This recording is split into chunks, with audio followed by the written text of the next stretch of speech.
Yan. Meron akong tatlong baraha. Nakasum. Tatlong baraha. Naku, dumidilim. Isang baraha, Two of Diamond. Isang baraha na yan, maaari siya nagiging tatlo. At ang sinasabi nila, yung baraha na yun, napupunta sa itaas.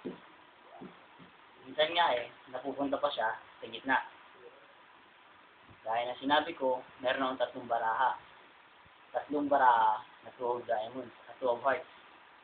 Meron pa akong uling isang baraha. King of Spades. King of Spades. At tulad yan ng gaya kanina, nagiging tatlo siya. King na Diamond. King of Spades sa itaas. King of Spades sa gitna ulit. Tama naman. Punta siya sa gitna at sa ilalim. Pero ano ba talaga mga baraha ko? King of Spades, ang Two of Hearts, at ang Nine of the Hearts. Tama ba? Wow.